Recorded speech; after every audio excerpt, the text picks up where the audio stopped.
안녕하세요. 네, 네. 어, 우리 교회에는 사랑스러운 아이들이 많습니다. 이, 더 많아졌으면 좋겠습니다. 네.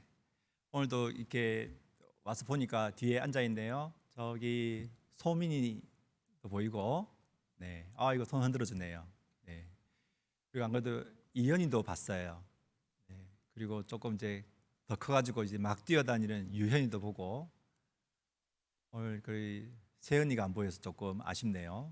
네, 우리 교회 아이들 중에서 현자가 붙은 게 많아요. 그래서 잘 어르신들 잘 모르시며 현아 이렇게 부르시면 다 통합니다.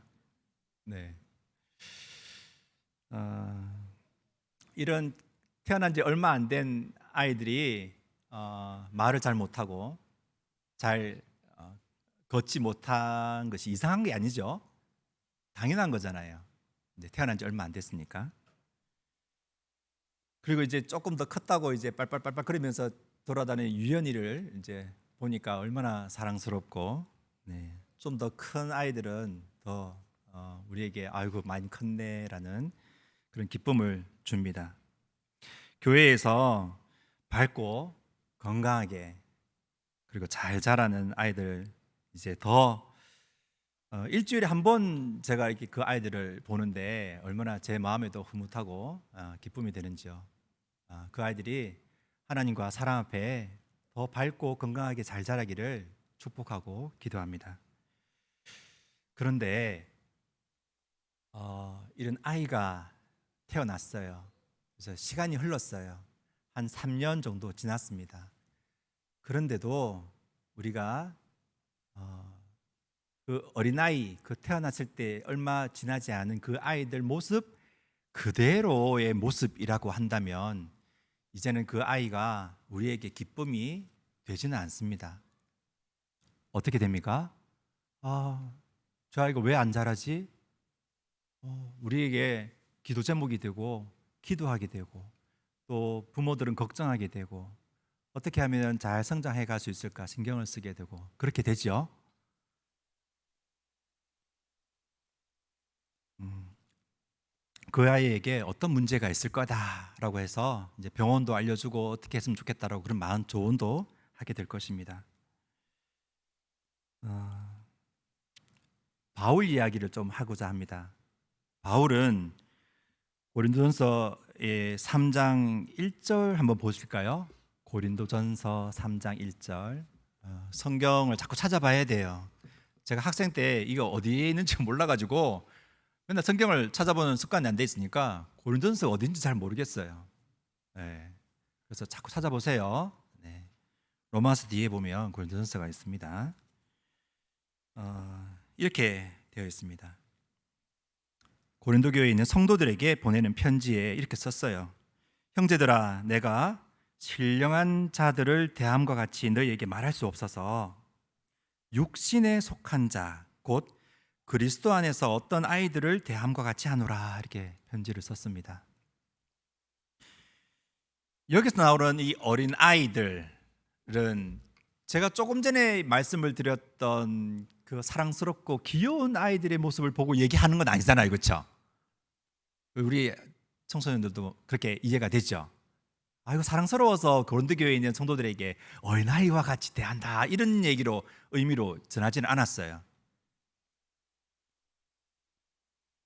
오히려 여러 가지 문제가 가득한 그 교회의 모습을 보고 육신에 속한 사람 그리고 또는 다른 말로 어린아이와 같다 이렇게 표현을 한 것입니다. 그 말을 통해서 정말 안타까움을 표현한 거예요. 그래서 하나님께서 하나님의 말씀으로 이렇게 권면하고 있는 장면입니다. 우리는 하나님 앞에 죄인임을 깨닫고 예수님을 주와 그리스도로 고백을 했어요. 그래서 함께 신앙생활을 하고 있잖아요. 그리고 우리는 확신이 무엇인지 그리고 믿음이 무엇인지 그 어떤 의미를 가지고 있는지 잘 알고 있습니다. 혹시 모르는 분 계십니까? 그리고 교회에 맡겨진 사역들 잘 감당하고 있어요. 하지만 어떤 영성이나 실제적인 그러한 신앙생활에서의 성장은 너무도 미미합니다. 별로 잘하지 않는 거예요. 이거는 성도님들하고 얘기하는 게 아니고요. 저한테 하는 얘기입니다.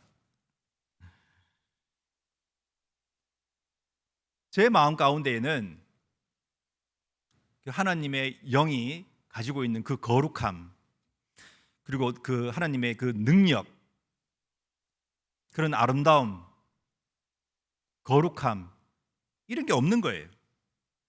좀 더 정확하게 말하면 관심조차 없다라고 하는 것이 더 정확한 표현인지도 모르겠습니다. 때가 오래므로 너희가 마땅히 선생이 될 터인데 너희가 다시 하나님의 말씀의 초보가 무엇인지 이렇게 탁 나오잖아요. 저는 회심한 지 5년, 10년, 20년, 이제 30년이 넘었습니다. 그렇게 지냈는데도 어떤 영적인 성장이나 하나님의 능력이나 그런 거룩함의 그런 기쁨을 찾아볼 수가 별로 없는 거예요. 하나님께서는 저의 이러한 모습을 보고 얼마나 슬퍼하실까, 그런 생각을 말씀을 보면서 깨닫게 됩니다. 사도 바울은 고린도 교회에 있는 성도들에게 이렇게 표현했어요. 육신에 속한 자들아. 육신에 속한 사람이 무슨 뜻을 의미하고 있습니까? 아마 바로 뒤이어서 어린아이와 같다라고 얘기했으니까 어린아이의 특징을 살펴보면 알 수 있지 않겠습니까? 어린아이의 특징이 무엇입니까? 자립할 수가 없습니다. 혼자 있을 수 없는 거예요. 혼자서는 아무것도 못해요. 누군가 항상 그 옆에서 챙겨줘야 됩니다. 부모님을 좀 종이라고 표현하기는 좀 그렇지만 종처럼 끼니 때에 따라서 끼니도 챙겨줘야 되고 기저귀도 갈아줘야 되고 씻겨야 되고 옷 입혀야 되고 항상 곁에 붙어 있어야 돼요. 끊임없는 도움의 손길이 필요한 거예요. 그런데 그리스도인들 가운데에서도 이렇게 항상 도움만을 받기 원하는 사람이 있다는 것입니다. 목자 목녀님들 또는 주변에 있는 성도님들의 끊임없는 그런 도움을 요구하는 거예요. 물론 미리 더 이제 도와줄 수 있는 분은 당연히 도와드려야 되죠. 그런데 세월이 1년이 지나고 2년이 지나도 계속 도움만 요청할 뿐 자기의 성장은 아무것도 없는 거예요. 이런 영적인 유아 상태에 있는 것을 보고 육신에 속한 자다 이렇게 표현을 한 것입니다.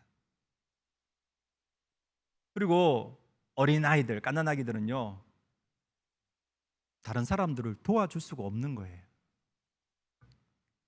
하나님은 다른 사람들을 돌볼 수 있도록 사람을 창조하셨어요. 누구든지 자라면 그 나이대에 맞게 그쵸? 자기가 할 수 있는 역량이 생기고 그것으로 다른 사람들을 돕는 거예요. 기쁨이 되고. 그런데 이런 어린아이는 도와줄 수가 없는 겁니다. 그런 사람들을 우리는 육신에 속한 자다 이렇게 표현하면 이해하기가 어떨까 싶습니다. 그리고 육신에 속한 사람은요 또 어떤 특징이 있을까요? 죄와 실패가 끊임없이 반복이 되는 거예요. 안 짓는 게 아니라 지었던 죄를 또 짓고 또 실패하고 계속 반복하는 거예요. 너희 가운데 분쟁과 시기가 있으니 육신에 속하여 나오지 않습니까? 육신에 속하여 사람을 따라 행하기 때문이라고 말씀하고 있습니다. 사람은 자기의 기질을 잘 다스리지 못합니다. 신앙생활 한 지 20년, 30년이 된 저도 그리고 교회 사역을 나름대로 맡아서 하고 있어도, 그리고 교회 집회에 빠지지 않고 목장 모임에 충실히 나가고 있어도 자기의 기질을 잘 다스리지 못합니다. 우리는 육신에 속한 이 삶의 열매를 우리 삶 가운데서 많이 발견합니다. 어떤 것이 있을까요? 사랑의 결핍에서 오는 것 있잖아요. 열등감도 있고 자만심도 있고 자기만족도 있고, 그리고 남을 험담하고, 그리고 성경에 나와 있는 것처럼 시기하고 질투하고, 그리고 남보다 내가 좀 더 나아지기를 바라는 명예욕도 있고, 그리고 이 사람을 내 사람으로, 이 하나님께 향하게 해야 되는데 내 사람으로 만드는 거예요. 그런 파당을 짓는 거라든지, 그리고 재물 얻기를 구하는 거죠. 이러한 것들이 바로 육신에 속한 삶의 열매들입니다. 육신에 속해 있단 말은 지속적인 죄와 실패의 상태에 있다라는 겁니다. 내가 육신에 속한 상태 맞아? 라고 하면 내 삶 가운데 그 열매들을 한번 보세요. 그러면 이건 내가 육신에 속해 있구나라고 생각할 수 있는 겁니다.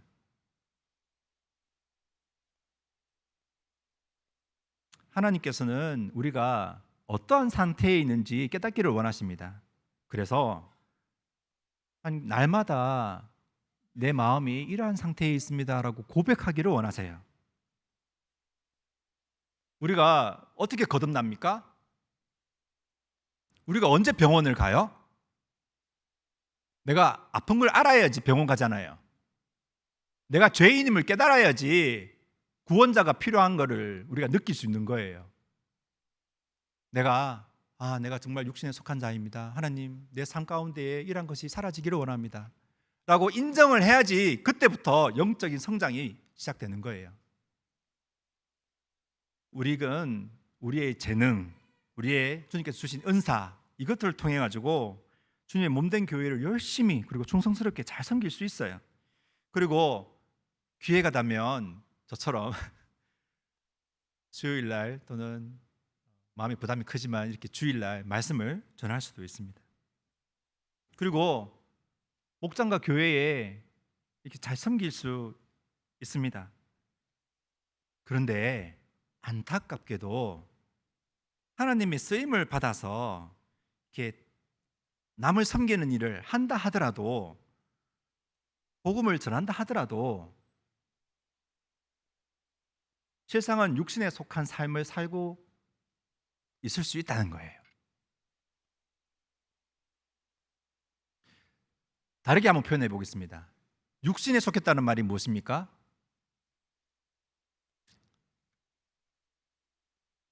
육신에 속해 있다는 게 무슨 뜻일까요?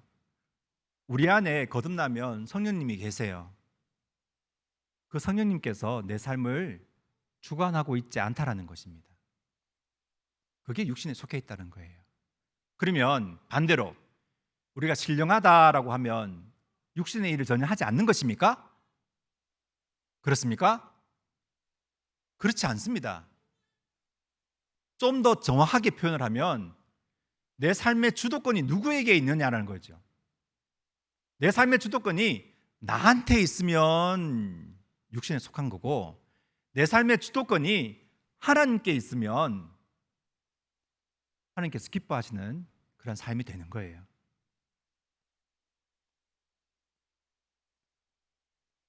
그래서 우리가 뭐 귀한 사역을 한다고 해가지고 내가 신령한 사람이야 라고 착각하시면 안 돼요. 저한테 하는 얘기입니다. 네. 하나님께서 우리에게 귀하게 쓰이는 은사들을 주셨을지라도 실제로 우리의 삶은 하나님의 능력 가운데 전적으로 있지 않을 수 있다는 겁니다. 육신에 속한 사람은 또 어떤 특징이 있을까요? 하나님의 진리를 받아들이는데 아주 무능력합니다. 말이 좀 어렵습니까? 하나님의 말씀을 매주일마다 듣습니다. 그래서 감동을 받아요. 그래, 저 말씀 나한테 하는 말씀이야. 내가 이제는 이렇게 살아야지. 감동을 받습니다. 그렇죠? 매주마다 그걸 느낍니다. 근데 저 예배당 딱 끝나고 나가자마자 싹 다 잊어버려요. 식당으로 내려가는 순간 무슨 말씀을 들었지? 싹 다 잊어버려요. 그래서 그 감동은 온데간데 없고 지난주와 똑같은 이번 주를 또 살아가는 거예요. 그게 무능력하다는 것입니다.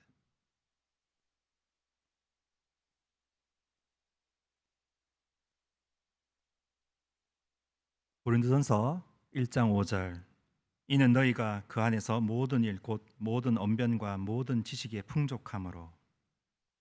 고린도전서 3장 1절 육신에 속한 자 곧 그리스도 안에서 어린 아이들을 대함과 같이 하노라. 내가 너희를 저주로 먹이고 밥으로 아니하였노니 이는 너희가 감당하지 못하였음이거니와 지금도 못하리라. 사도 바울은 고린도 교회 성도들의 아주 언변이라고 하는 것은 말을 잘하는 거예요. 그리고 지식에 풍족하다고 칭찬을 했어요. 야, 너희가 말도 잘하고 지식과 지혜에 아주 풍족한 것에 대해서 하나님께 감사드린다. 그럼에도 불구하고 너희의 삶은 아직도 육신에 속해 있고 너희의 삶은 거룩하지 않다. 어떡하냐?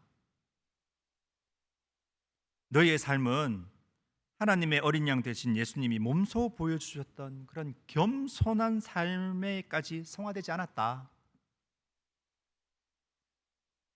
너의 삶 가운데에는 예수님의 성품이 내가 찾아볼 수 없다 라고 하는 거예요. 그래서 너희의 신령한 그런 참 하나님의 말씀, 진리, 예수님의 그 성품을 찾아볼 수 없다 이렇게 얘기를 하고 있는 것입니다.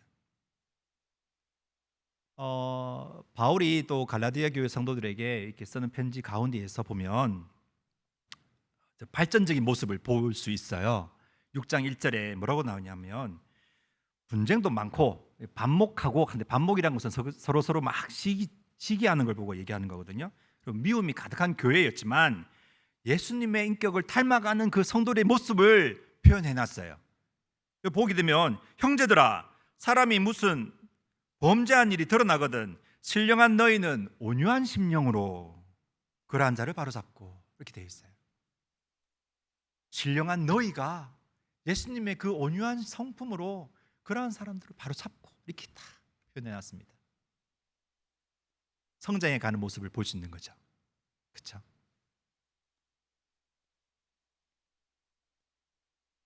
우리는 어떻게 이런 육신에 속한 자에서 이렇게 영적으로 더 자라갈 수가 있을까요? 어떻게 하면 좋겠습니까? 저에게 하는 얘기입니다. 어떻게 하면 좋을까요? 성령 충만함을 받아야 되죠. 그렇죠? 그러면 성령 충만함은 어떻게 받는 거예요? 하나 예를 들어봅시다. 성령 충만을 어떻게 받으면 좋을까요? 성령을 부어주세요 이렇게 하면 성령 충만이 됩니까? 성경에는 이렇게 되어 있습니다. 술 취하지 말라 이는 방탕한 것이니 너희는 성령 충만함을 받아라 이렇게 되어 있어요. 여기에 성령 충만함을 받는데 술 취하지 말라라는 게 앞에 딱 붙어 있잖아요. 그래서 저는 그걸 한번 생각해 봤어요. 우리 술을 취할 때, 그렇죠? 술을 얼마 정도 마셔야지 술을 취합니까? 자, 우리 아이들 가끔씩 술 마시는 것을 보고 제가 술을 집에서 막 마시지는 않습니다. 뭐 드라마나 그렇죠? 이게 막 술 마시는 장면들이 나오면 술 맛이 어떨까? 왜요? 드라마에서는 야 술이 달다 막 이렇게 하잖아요. 그러면 진짜 단 줄 알아 아이들이. 그래서 술 맛이 어떠냐고 막 물어봐요. 그러면 우리가 요리할 때 쓰는 그 참이슬 뭐 이런 거 있잖아요. 그 먹다 남은 거 있잖아요. 쓰다가 남은 거 그거 한 잔 딱 해가지고 줘요 애들한테. 은성아 먹어봤지? 그렇죠? 예, 궁금해하니까 맞지 말하니까 쓰다고 이걸 왜 먹어요? 막 이래요. 그렇죠? 그런데 술이 취하려면 처음에는 써요. 근데 자꾸 규칙적으로 맞습니까? 규칙적으로 충분한 양을 쫙 마셔야지 우리가 술이 취하는 거예요. 청소년들 대학교 가서 술 마시지 마세요. 네, 마시면 별로 안 좋아요. 왜?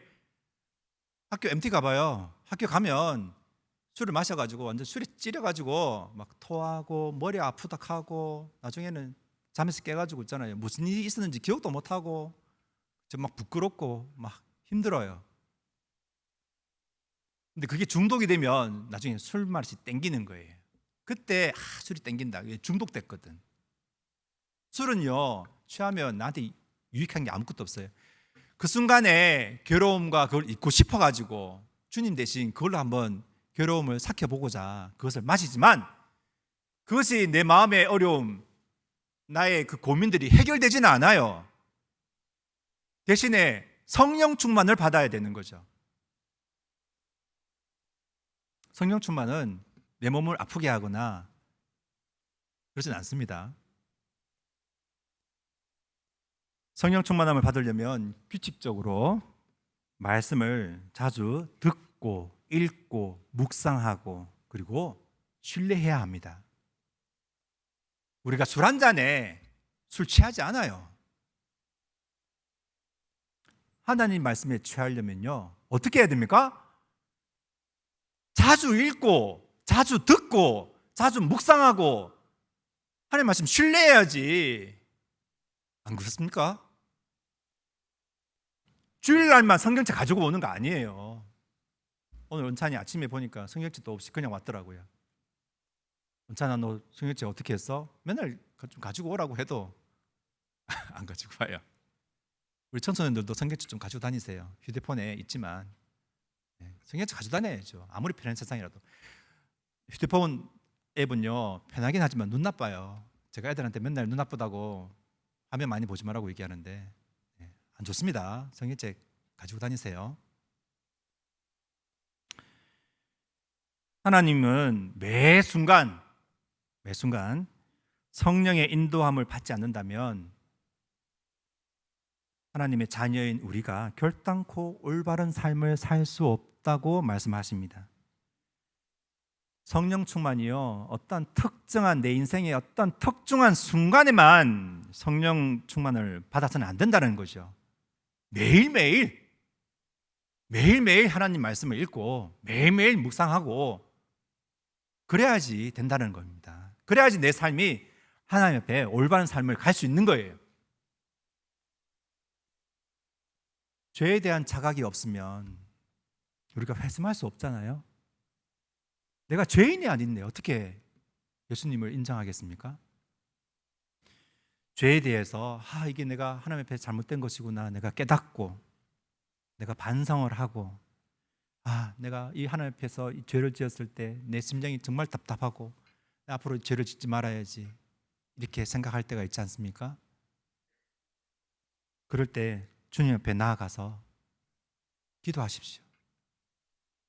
주님, 저는 정말 어쩔 수 없는 죄인입니다. 주님, 제가 제 마음이 나의 유익을 위해서 가득 채워지지 않고 주님만을 위해서 사는 그런 인생 될 수 있도록 주님 제 마음을 비울 수 있도록 해주세요. 이렇게 기도하면 좋겠습니다. 우리가 맛있는 음식을 깨끗한 그릇에다가 준비해서 이렇게 담아서 먹듯이 주님께 나의 이 그릇을 싹 비워서 주님 채워주세요 이렇게 나아가는 것입니다. 주님 정말 저는 아무것도 아닙니다 라고 고백하시면서 가시면 좋을 것 같아요. 그렇게 한다면 사랑과 은혜의 하나님께서 가만히 계시겠습니까? 부어주실 겁니다. 주님 발 앞에 잠잠히 엎드려서 기다리면 우리가 정말 겸손하고 정말 하나님 말씀에 순종하고 하나님께서 내 인생을 바꾸어 주실 거라는 확신과 믿음 가운데에 나아갔을 때 하나님께서는 우리를 내 안에 계시는 성령님을 충만케 해주셔서 그러한 인생을 살 수 있도록 해주실 것입니다. 베드로의 삶을 한번 살펴볼까요? 베드로 우리가 잘 알고 있습니다. 마태복음 16장입니다. 한번 찾아봅시다. 학생들. 자, 마태복음 16장입니다. 16장 13절입니다. 여기에 예수님께서 가이사랴 빌립보 지방에서 제자들에게 이렇게 질문을 하시죠. 야, 사람들이 나를 누구래 해? 이렇게 얘기를 해요. 그래서 뭐 이렇게 또 답변을 하지 않습니까? 이제 그 다음에 또 예수님께서 제자들에게 그럼 너희는 나를 누구라 하느냐 할 때 베드로가 뭐라고 대답했습니까? 주는 그리스도시요 살아계신 하나님의 아들입니다 라고 얘기를 합니다. 야, 이 말씀을 들을 때 예수님은 정말 기쁘셨겠죠? 그래서 이렇게 얘기해요. 시몬아, 내가 복이 있다. 야, 이러한 사실을 알게 하신 분이 사람이 아니라 하나님이시다 라고 얘기를 해요. 혈육이 아니요 하늘에 계신 내 아버지시니라 이렇게 대답하지 않습니까? 그 다음에 이 예수님께서 자기가 이제 곧 십자가에 죽으실 것을 말씀을 하시죠. 자, 이때 베드로의 반응이 어땠습니까? 22절에 보면 나와요. 16장 22절. 베드로는 주여 그리 마옵소서, 이 일이 결코 주에게 미치지 아니하리이다. 이렇게 강하게 주님을 탁 만류해요. 그래, 역시 네밖에 없어. 이렇게 얘기하지 않았습니다. 사탄아, 물러가라. 너는 나를 넘어지게 하는 자다. 내가, 자 여기 주목하십시오. 내가 베드로에게 하는 얘기입니다. 내가 하나님의 일을 생각하지 않고 사람의 일을 생각하는구나 라고 얘기를 해요. 하나님의 일은 무엇입니까? 내가 사랑하는, 내가 따르는, 내가 3년 동안 그 놀라운 사역을 하신 그 주님께서 인간들을 위해서, 내가 너희를 위해서 내가 십자가에 대속제물로 내가 할 거다. 내가 이게 죽어야지만 너희를 구원할 수 있단다. 이게 하나님 뜻 아니겠습니까? 사람의 뜻은 무엇입니까? 죽으면 안 돼요. 내가 믿고 의지하는 분이신데 이게 사람의 일 아닙니까? 그래서 얘기하시는 거예요.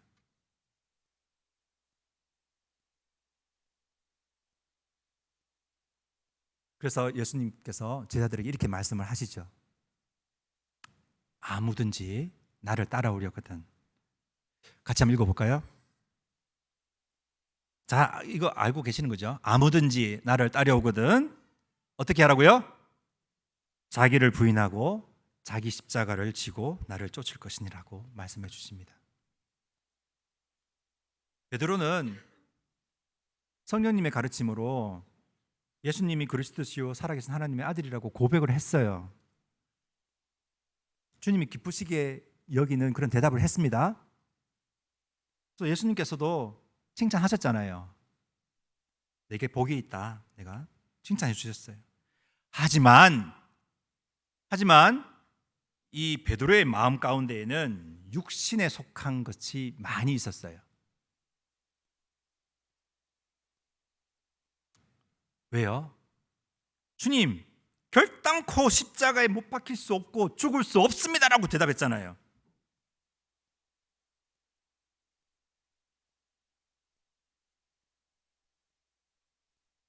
정말 이 마을 가운데에 어떤 것이 있습니까?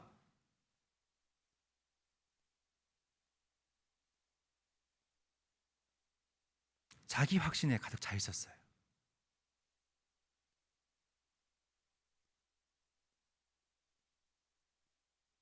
자기 확신이요.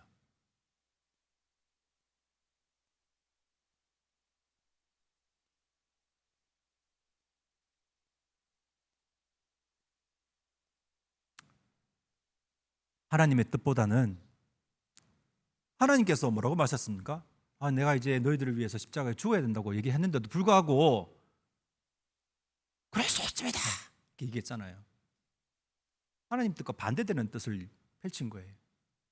그러한 자기 확신에 가득 차 있었어요. 그러니까 이 베드로가 나중에 뒷이야기 아시죠? 주님을 부인하잖아요. 실패하는 겁니다.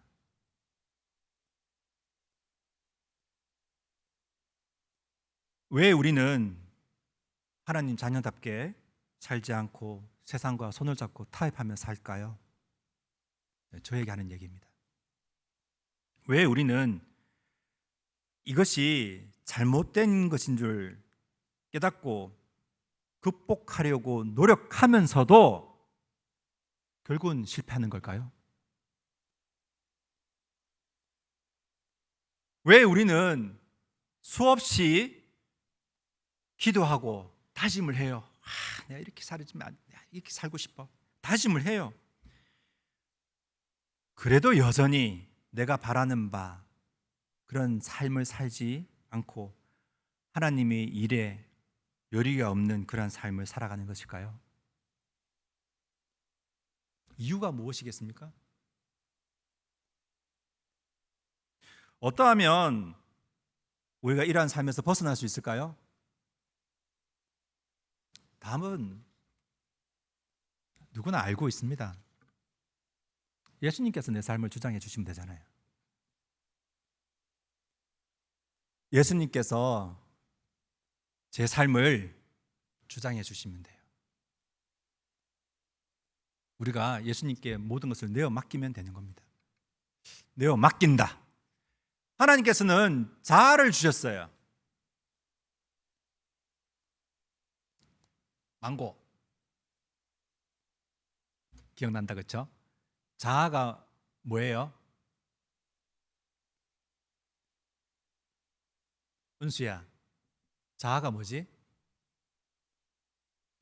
자아가 무엇입니까?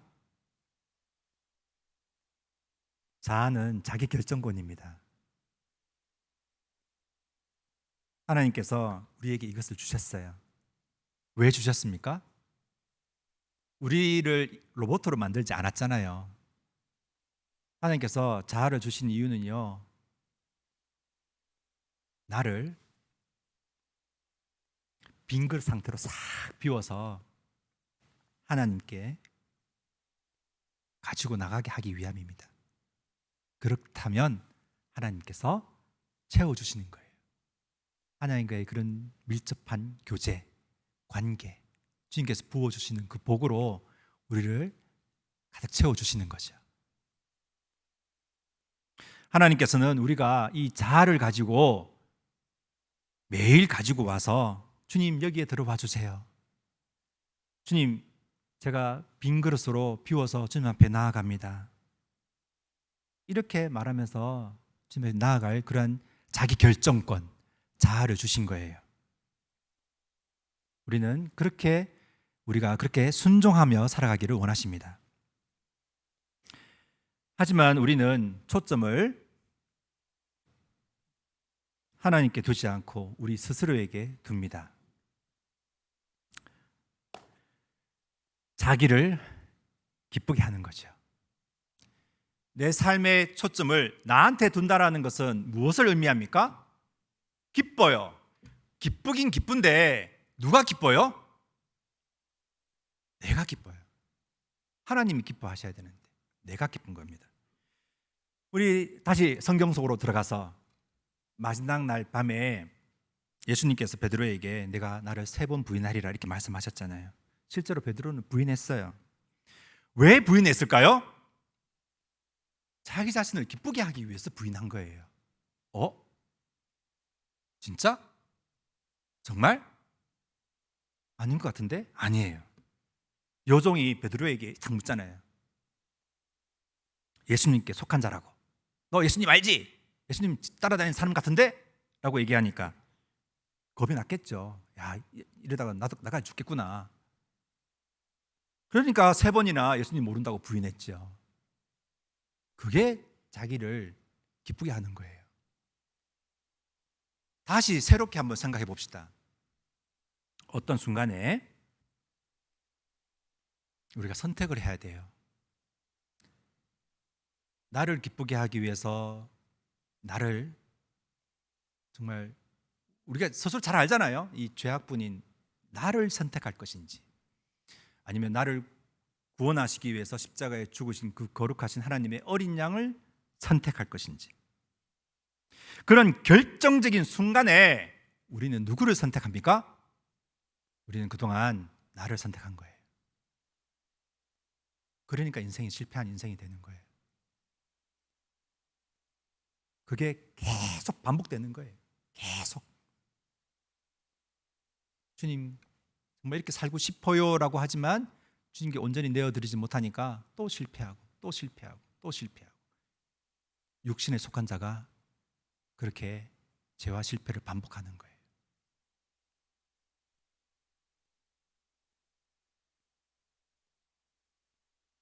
사랑하는 성도님들,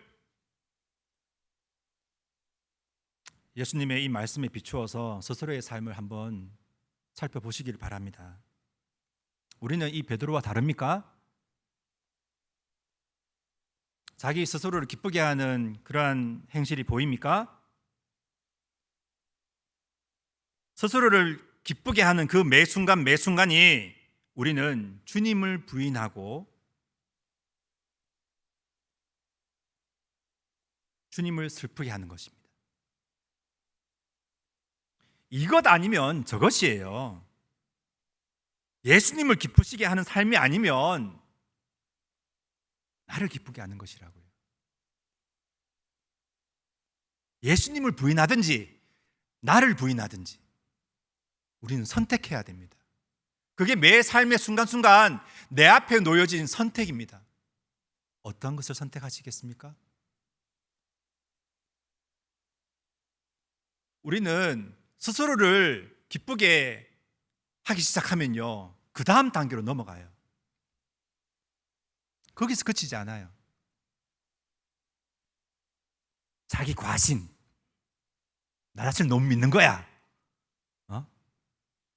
자기 신뢰, 역시 나밖에 없어. 그러기 위해서 내가 노력해야지. 그렇죠? 주님을 의지하는 것이 아니라 나를 의지하기 시작하는 거예요. 자기 의존. 이렇게 막 나아가요. 베드로는 무엇 때문에 예수님을 부인했습니까? 자기 확신 때문에 주님을 부인한 거예요. 주님, 저는 당신을 사랑합니다. 주님, 저는 당신을 3년 동안 따라다녔습니다.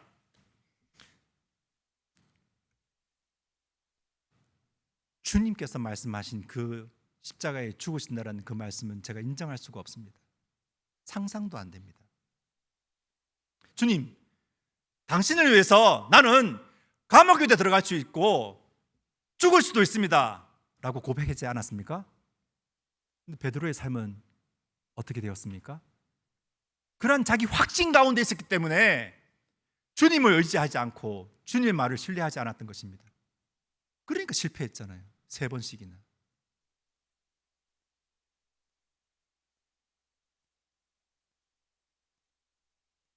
우리가 실패하는 것은 스스로를 신뢰하기 때문입니다. 과신한다고요. 그리스도인의 삶이 실패하는 이유가 바로 이 과신입니다. 그래서 그것을 아시기 때문에 자기를 부인하고 날마다 십자가를 지라고 얘기를 하시는 거예요. 이런 자아를 제거하기 위해서, 제거가 좀 그렇다고 그렇죠? 네, 삶의 초점이 나한테서 예수님께로 향하게 하려면, 네, 이게 그렇죠, 제거라는 뜻으로 표현합니다. 그렇게 하려면 우리는 어떻게 해야 됩니까?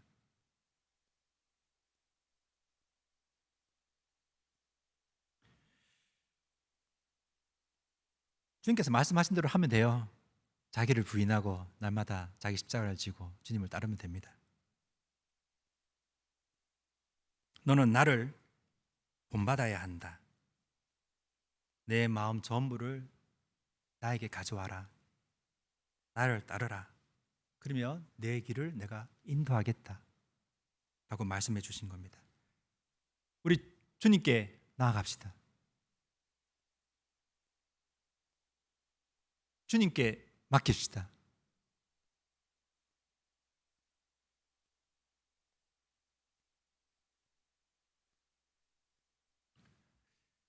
좀 더 풀어서 좀 말씀을 드릴게요. 자기를 부인하려면 어떻게 해야 됩니까? 자기를 부인하려면 어떻게 해야 됩니까?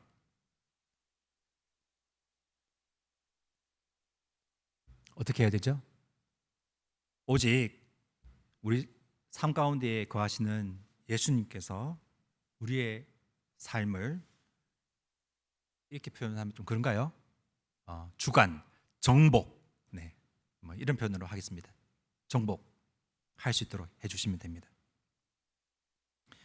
좀 더 구체적으로 얘기해 볼게요. 우리가 이 자아의 삶에서 구원받으려면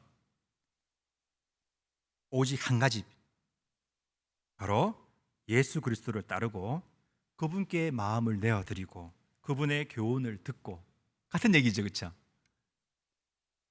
매일매일 우리 자신을 주님께 바치는 거예요. 그래서 나의 모든 것이 되도록 하는 것입니다. 우리가 십자가에 참여한다, 그리스도의 십자가에 참여한다라는 뜻이 바로 하나님의 은혜로 말미암아 매 시간 매 순간 우리가 자기를 부인한다라는 뜻입니다. 우리는 예수 그리스도와 함께 십자가에 못 박혀야 합니다. 우리는 그분의 죽으심과 합하여서 우리가 침례를 받았잖아요. 거듭났어요. 그래서 그분과 함께 살아가야 합니다.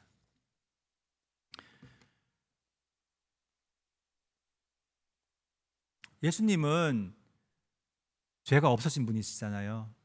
그래서 자아도 죄가 없으세요. 자아가 분명히 가지고 계시죠. 근데 겟세마네 동산에서 예수님은 아버지여 나의 원대로 마옵시고 이렇게 얘기하셨어요. 인간이 되신 예수님은 그 십자가에서 죽는 것을 원하지 않으셨어요. 그게 사람의 일이죠. 하나님, 이 잔을 내게서 피하여 주게 해주십시오. 근데 예수님 그 다음에 기도가 뭐였습니까? 당신의 뜻이면 그 일이 내게 이루어지기를 원합니다 라고 얘기했습니다. 나의 원대로 마옵시고 이렇게 기도했잖아요. 그래서 주님께서 온전히 그 십자가에 내어주신 거예요.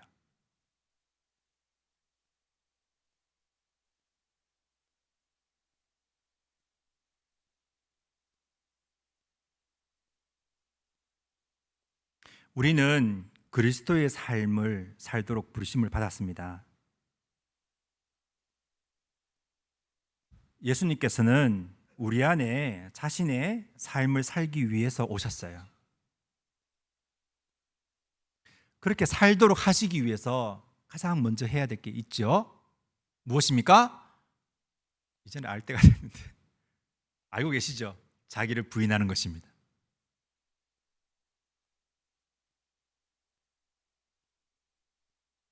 베드로가 예수님을 부인하면서 나는 그분과 전혀 상관이 없어요 이렇게 얘기한 것처럼, 이렇게 얘기하면 안 되나요? 나는 주님과 상관없는 사람이에요, 나는 주님을 모르는 사람이에요 이렇게 강하게 부인했겠죠. 그것처럼 나도 이제는 이제 거듭났으면 나는 나와 상관없는 사람입니다, 난 당신과 상관이 있는 사람입니다라고 우리는 고백해야 되죠. 그래서 주님께서 나의 모든 것이라고 우리가 고백합시다. 그러게 겸손하게. 왜요? 주님께서 그렇게 사셨잖아요. 우리가 본문 말씀 읽었잖아요. 주님께서 그 겸손한 삶을 사셨잖아요. 그렇게 살았기 때문에 우리가 그렇게 살아갈 수 있도록 하는 거예요. 다시 한번 본문 말씀 보면 좋겠습니다. 빌립보서 2장입니다. 큰 소리로 같이 한번 읽어봤으면 좋겠습니다. 시작. 너희 안에 이 마음을 품으라. 곧 그리스도 예수의 마음이니 그는 근본 하나님의 본체시나 하나님과 동등됨을 취할 것으로 여기지 아니하시고 오히려 자기를 비워 종의 형체를 가지사 사람들과 같이 되셨고 사람의 모양으로 나타나사 자기를 낮추시고 죽기까지 복종하셨으니 곧 십자가에 죽으심이라. 보좌에 계셨던 예수님께서 내가 내려가서 이제 인간들을 위해서 저 사람들의 죄를 대속하기 위해서 내가 죽을 것이다. 내가 가서 정말 온유하고 겸손하신 그 하나님의 어린 양이 되어야지 라고 말씀하신 것처럼 예수님의 삶은 겸손 그 자체이십니다. 주님께서 이 땅에 오신 것은 섬기러 왔습니까?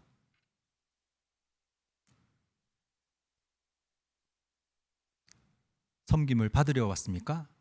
아니면 섬기려 왔습니까?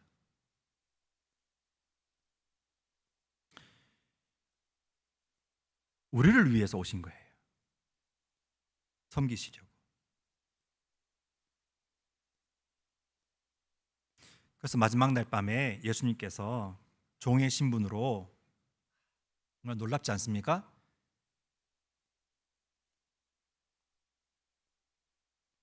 그 당시에 종이 했던 그런 행동을 하셨잖아요. 수건을 허리에 두르시고 베드로와 다른 제자들의 발을 씻기셨습니다. 그리고 이 땅에서 사시는 동안에 정말 낮은 신분으로 사셨습니다. 그리고 정말 낮고 낮은 신분으로 십자가에서 죽으셨습니다. 왜요? 우리의 짐을 지시기 위해서요. 우리를 이 죄 가운데 있는 비참한 처지에 있는 우리를 구원하시기 위해서, 우리를 건져내시기 위해서 피를 흘리시고 죽으셨습니다. 예수님께서는 자기의 뜻을 포기하셨습니다. 자기의 명예를 포기하셨습니다. 자기의 확신을 버리셨어요. 하나님께서 이 땅에 내려오신 그 삶의 목적을 이루기 위해서 오직 하나님만을 의지하면서 사셨습니다. 그 주님께서 이렇게 말씀하십니다. 나는 마음이 온유하고 겸손하니 내게 와서 배우라. 이렇게. 그렇게 한다면 너희의 마음이 쉼을 얻으리라. 이렇게 말씀해 주셨어요. 아멘이십니까? 주님께 나아가시면 마음에 쉼을 얻을 수 있습니다. 주님께 내 인생에 나한테 향해져 있던 이 초점이 주님께로 향하는 순간 내 마음이 쉼을 얻는다고 약속해 주셨습니다. 진리입니다. 온유하고 겸손하신 주님만을 의지하면서 사시는 하루하루가 되기를 기도합니다. 설마 예배당 나가시면서 또 다 잊어버리는 건 아니겠죠? 네. 요즘 세상 좋아졌습니다. 주일 우리 정인태님께서 말씀해 주시는 그 주일 말씀 틈만 나면 들을 수 있습니다. 유튜브 다른 거 많이 보지 마시고요. 네, 유튜브 성서 행복한 교회 치시면 쫙 나와요. 그래서 지나간 주일 말씀 반복해서 들을 수 있습니다. 그걸로 하루하루 또 힘을 내어서 사시면 좋겠습니다. 함께 찬양 드리겠습니다. 나의 만족과 유익을 위해